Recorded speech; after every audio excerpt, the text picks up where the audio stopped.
When I first moved to Maplewood, I didn't know a soul. The neighborhood was quiet, tucked between rows of maple trees that turned fiery red in the fall. I had left my old life behind in Seattle, including a marriage that had ended far more bitterly than I liked to admit. My ex-husband, Mark, had been charming in public but cold at home, and when the love finally ran out, so did I. I thought a small, quiet town would be good for me, a place where I could breathe again. Liam was the first person I met. He lived next door, a tall man with dark brown hair and an easy smile that made people feel like they'd known him for years. The first day I saw him, he was mowing his lawn, and I waved from my porch. He cut the engine, walked over, and introduced himself, offering to help me carry the boxes from my car. I learned that he'd grown up in the town, was a contractor, and seemed to know everyone. It didn't take long for him to become the person I'd see almost daily, whether it was him lending me tools, us sharing coffee on my porch, or waving as we passed each other's driveways. I told myself it was just friendship. He told me about his girlfriend, Jenna, who often worked late in the city. I told him about my divorce, the loneliness that sometimes hit me at night like a cold wind through a cracked window. We were just two neighbors who happened to get along. Nothing more. One Saturday night, I stayed up reading in bed. A summer storm had rolled in, rain pelting against my windows. I'd left the bedroom window cracked to let in the breeze. It was late, past midnight, when I finally turned off the light and drifted into that light, restless sleep that comes when your mind is still humming with thoughts. I didn't hear the soft knock. I didn't hear the creak of my front door, which I realized later I hadn't locked properly. But I did feel the presence before I fully woke, the sense that someone was standing near me. My eyes blinked open, adjusting to the faint glow from the street lamp outside, and there he was. Liam. He was standing by my bed, his expression unreadable in the dim light. My heart jumped, not out of fear exactly, but out of confusion. I sat up quickly, clutching the blanket. Liam! I whispered, my voice hoarse from sleep. What are you doing here? He rubbed the back of his neck. I'm sorry. I didn't mean to scare you. The storm knocked out power on my side, and I saw your light was still on earlier. I couldn't sleep. I should have told him to go home right then. But there was something in his voice, a heaviness I hadn't heard before. He looked exhausted, and I remembered that Jenna had been away for a few days. Still, it was past midnight. This was not normal. You could have called, I said softly, pulling the blanket tighter. I know, he said, stepping closer. I needed to see you. That sentence lodged itself in my chest. My pulse quickened, but my mind was a storm of its own. This was wrong. He had someone. I didn't want to be the reason someone else hurt the way I had been hurt. Liam, you should. I began, but he cut me off, his voice low.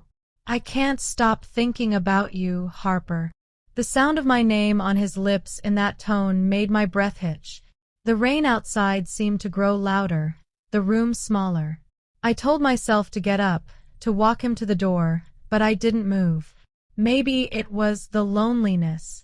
Maybe it was the way he looked at me, like I was the answer to a question he'd been asking for years. He sat on the edge of the bed, close enough that I could feel the warmth radiating from him. I know this isn't fair to say, he continued, but every time I see you, it's like I can breathe again. And when I'm with her, it feels like I'm somewhere else entirely. I swallowed hard. That's not fair to Jenna, I said, my voice barely above a whisper. I know, he said again, his shoulders sagging. But I can't pretend anymore. There was a moment of silence that felt like it could shatter under its own weight. His eyes searched mine, waiting for something, permission, maybe, or a sign that I felt the same. The truth was, part of me did. But there was another part, the one that had been broken before, that was screaming at me not to let history repeat itself. I finally stood, putting some distance between us. You need to figure things out with her first, Liam. This, whatever this is, Can't happen like this. He looked down at his hands, then nodded slowly. You're right. He left that night without another word, the door clicking softly behind him. But sleep didn't come easy. Every time I closed my eyes, I saw his face, heard the way he'd said my name. The days after were strange. We still saw each other, but there was a charged silence between us, like we were both remembering that night but pretending not to. Then one evening, Jenna came over with him to drop off a package that had been delivered to their address by mistake. She smiled politely, but there was something strained in her expression. I wondered if she knew, or at least suspected, that Liam's thoughts had been drifting elsewhere. Weeks passed, and summer turned into early autumn. One Friday, I found a note slipped under my door. It was from Liam. I can't do this anymore. I ended things with Jenna. I need to talk to you. My hands trembled as I read it. That night, he came over again, but this time he knocked, and I answered with my heart in my throat. He looked different, lighter somehow, like a weight had been lifted.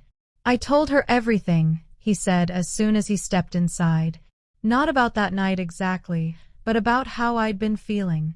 We weren't right for each other, and it wasn't fair to keep pretending. I didn't know what to say.